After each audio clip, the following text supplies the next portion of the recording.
Então, Flavinho, sobre o começo de temporada do Flamengo, a gente vem repetindo que será um começo muito intenso, levando em consideração a importância dos jogos, sobretudo o início do Campeonato Brasileiro, que eu repito, vai ser a principal competição, novamente a prioridade do Flamengo junto com a Libertadores nessa temporada.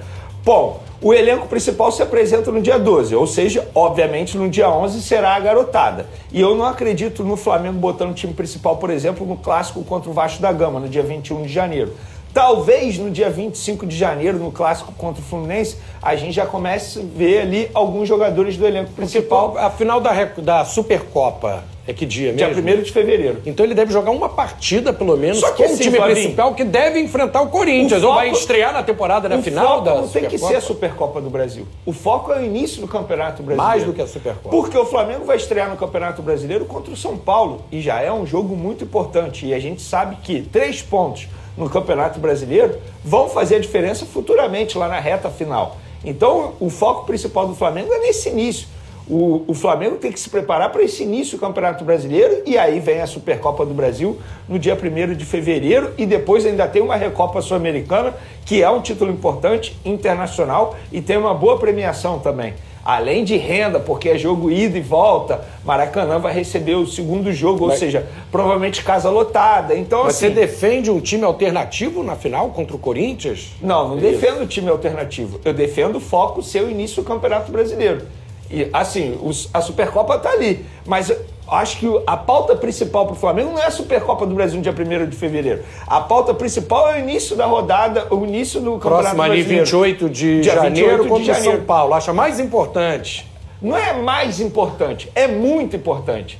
Porque 3 pontos fazem muita diferença. Mas o outro vale título, Venê. Nessa eu não estou concordando contigo, mas não. A questão não é priorizar um ou outro, Flavinho. A questão é o seguinte, o foco tem que ser o início do Campeonato Brasileiro e não a Supercopa do Brasil. O que eu estou defendendo é o seguinte, o time principal ele tem que estrear na temporada antes da Supercopa do Brasil, no Campeonato Brasileiro. Eu tô contigo. Entende a situação? Se você fosse o responsável pelo planejamento aqui, você colocaria quando o time principal? Então, já nesse clássico contra o Fluminense? Eu botaria contra o Fluminense. Já pensando no esquenta para o início do Campeonato Brasileiro e aí, obviamente, a Supercopa do Brasil no dia 1º de fevereiro. Isso é uma pergunta que está todo mundo se fazendo entre os torcedores do rubro-negro e também pessoas que não torcem para o Flamengo, como se assim o Pedro tivesse sido desvalorizado por conta desse movimento do Flamengo, como se fosse falta de respeito com o Pedro. A pergunta que eu faço é, por que nas outras posições o Flamengo pode ter 2 jogadores de altíssimo nível brigando por posição e na posição do Pedro não pode? Porque senão é falta de respeito com o Pedro.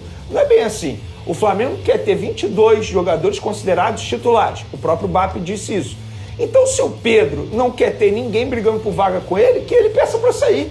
O Flamengo não está desvalorizando o Pedro por conta disso. O Flamengo só quer ter jogadores de altíssimo nível brigando por posição. Isso não é falta de respeito com o Pedro ou porque o Flamengo quer se desfazer do Pedro, o Flamengo quer negociar o Pedro? Não. O Flamengo quer ter um jogador à altura do Pedro, caso ele não possa jogar. E a gente está falando de um jogador que, em um passado recente, sofreu muito com lesão.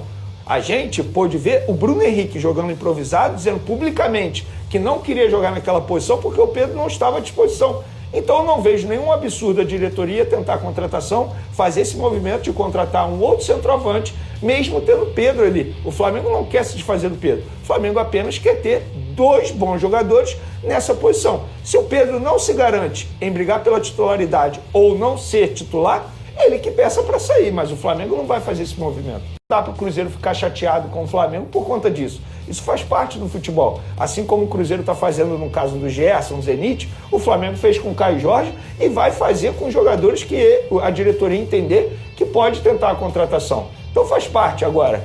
Não vou dizer que assim, a novela chegou ao fim, porque, Flavinho, sendo bem sincero, assim, no sentido literal, não teve negociação, teve proposta. Em nenhum momento o Cruzeiro sentou à mesa com o Flamengo, beleza, vamos negociar a venda. Não, é basicamente, eu tenho uma casa, você me fez uma proposta.